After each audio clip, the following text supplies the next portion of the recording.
In the golden age of American entertainment, when neon lights burned brighter than the stars and jazz spilled into every alleyway of Las Vegas, one man stood taller than most, not in height, but in heart. His name was Dean Martin. To the world, Dean was charm in a tuxedo, a smooth voice, a crooked smile. A man who made heartbreak sound beautiful and laughter feel classy. But behind the applause and spotlight, Dean was something more. He was loyal, deeply, fiercely. And that loyalty was about to be tested in a way history tried to forget. The evening that changed everything. It was a packed night at the Silver Mirage Club. One of the most exclusive venues in Las Vegas. Politicians sat beside movie stars. Mob figures blended into the shadows. Cigarette smoke floated like fog above crystal glasses. Dean Martin was headlining. In the front row sat his wife, Jean Logan, quiet and proud. She wasn't flashy. She didn't crave attention. But Dean always knew exactly where she was in the room. His eyes found her before the spotlight ever did. He sang for her more than for the crowd. That night, Dean opened with a ballad that made the room go still. People stopped talking. Even the waiters froze. His voice didn't just fill the room, but held it. But in the corner of the club sat a man who didn't care for beauty. They called him Vincenzo Russo, a powerful mafia boss, feared, untouchable, used to getting his way with words or with bullets. Russo had been drinking a lot. And alcohol has a way of waking up the worst parts of powerful men. The disrespect during Dean's second song, Russo leaned toward one of his men and pointed toward Jean. He laughed. Then he said something loud enough for people nearby to hear. Something ugly, something cruel, something that should never be said about any woman, especially not in public. The room shifted. Not everyone heard it, but Dean did. He didn't stop singing. Not yet. But his voice changed, just slightly. Only someone who knew him well would have noticed. The warmth stayed, but the softness left. When the song ended, the room erupted in applause. Dean bowed, smiled. And then his eyes met Russo's. For just a second, Allah, and Russo smirked. Behind the curtain backstage, Dean removed his jacket slowly. He didn't yell. He didn't throw things. He didn't panic. But his hands were shaking. Not from fear, from control. A stage manager whispered, "Dean, don't let it get to you. That man is dangerous." Dean didn't answer. Instead, he walked over to a mirror, looked at his reflection, and said softly, "A man who insults a woman in public is already a coward in private." Then he put his jacket back on and walked back toward the stage. The calm before the storm. The audience expected another song. What they got was silence. Dean stood at the microphone and let the room settle. Then he spoke. "Ladies and gentlemen, I've sung a lot of love songs in my life, but tonight I want to talk about respect." The crowd leaned in. Because talent without respect is noise. Power without respect is fear. And a man without respect is nothing at all. Russo's smile faded. Dean continued, "And any man who feels strong by tearing down a woman, especially someone else's wife, has already admitted he's weak." The room froze. No names were said. But everyone knew. The tension. Russo stood up. Chairs scraped. His men shifted. The air turned heavy. Dean didn't move. He looked toward Jean and gave her the smallest nod. Not goodbye, not fear, just trust. What history doesn't say, most people think what happened next was erased. No newspapers printed it, no records kept it, no documentaries told it, because what Dean Martin did next wasn't violent. It was brilliant.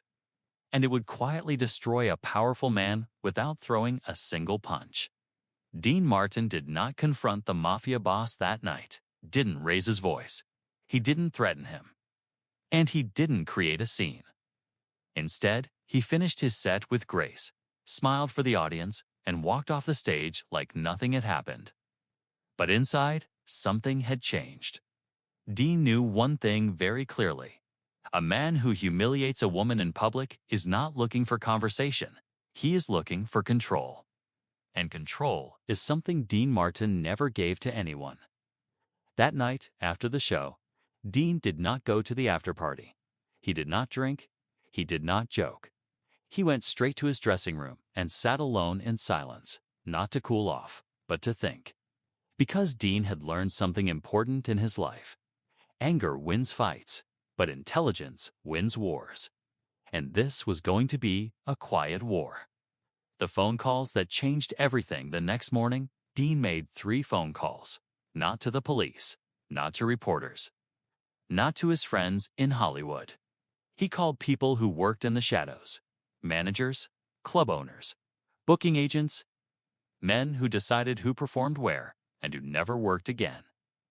Dean didn't insult Rousseau. He didn't threaten him. He simply said, "Do me a favor. If Vincenzo Russo wants a table at your place, tell him you're full.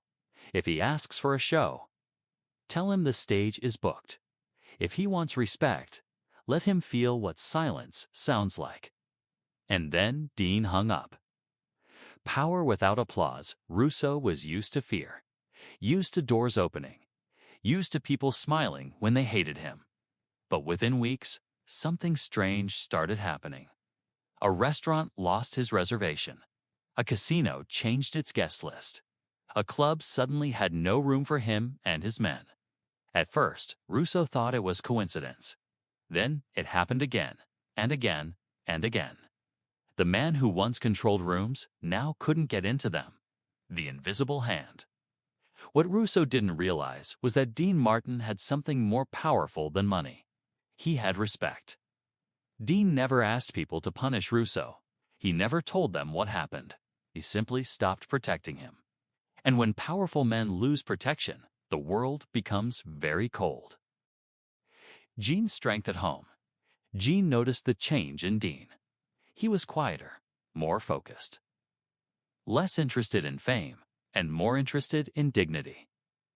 One night she asked him, "Are you going to tell me what's wrong?" Dean looked at her and said, "Someone tried to take your honor in public, and I'm making sure he never feels comfortable doing that again."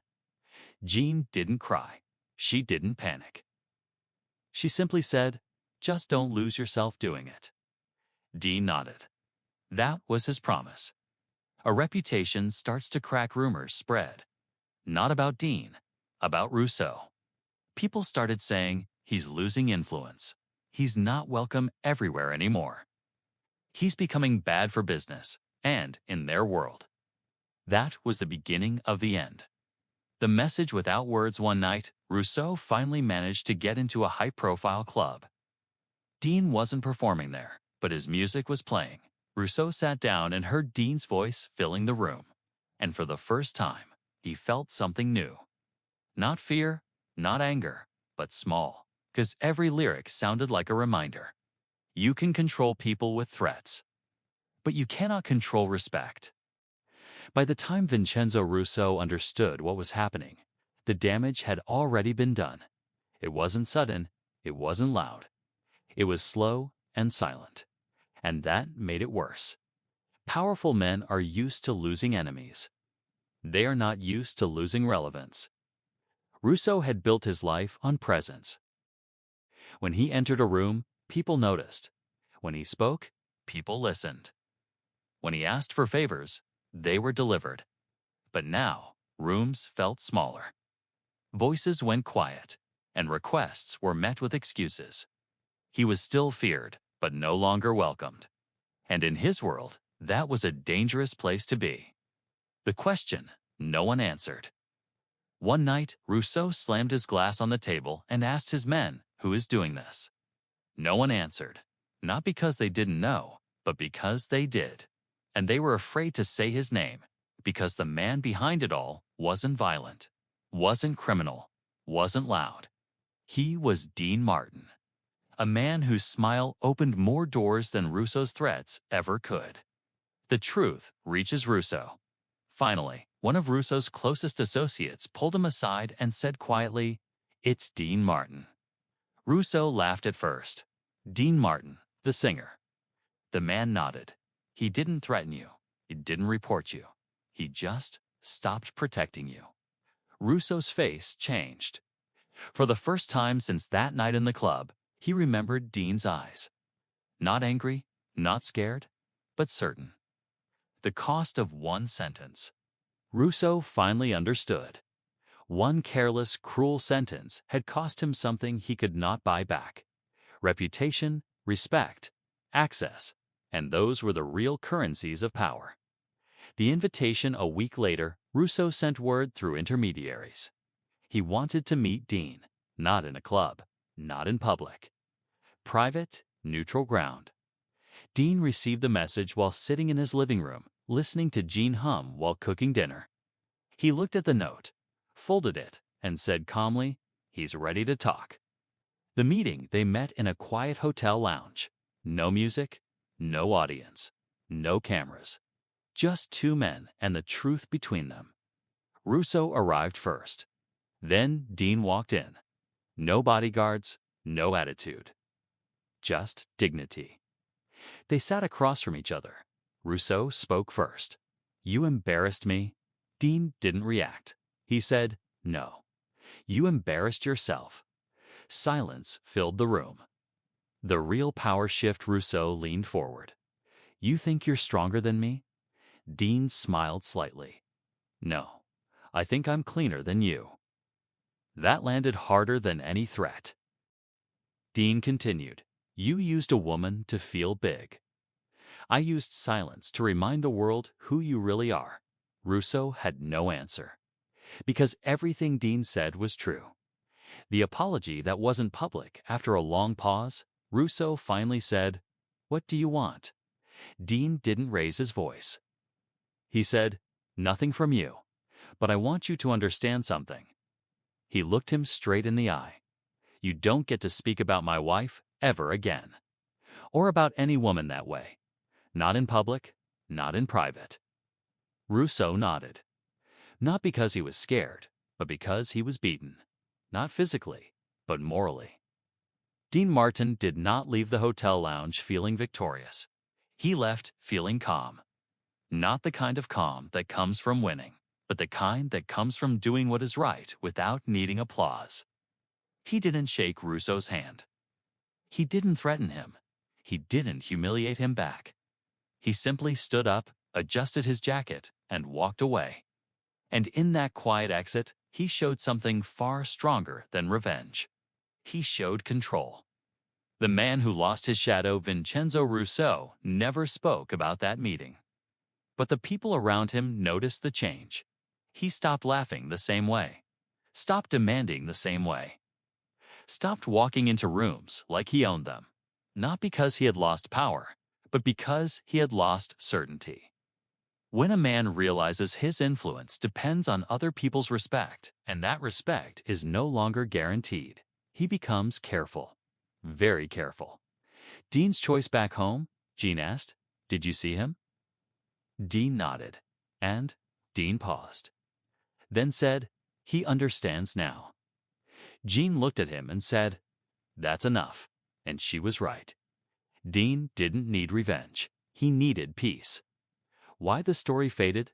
There were no headlines. No interviews, no dramatic footage. Because nothing violent happened. And history often ignores moments where dignity wins quietly. But among musicians, among managers, among the people who worked behind the curtains of fame, the story lived on. Not as gossip, but as a lesson. The lesson? That you don't have to destroy someone to defeat their behavior. That you don't have to shout to be heard. That sometimes the most powerful thing a man can do is walk away with his values intact. The lasting impact. Dean kept performing, kept singing, kept loving his wife the same way. And people who knew the truth respected him even more for what he didn't do. He didn't become harder. He became stronger. Final words years later, someone once asked Dean, "What's the toughest moment of your career?" Dean smiled and said, "Not the nights I was booed. Not the times I failed. But the night I chose respect over rage." And that was the night his legacy grew beyond music.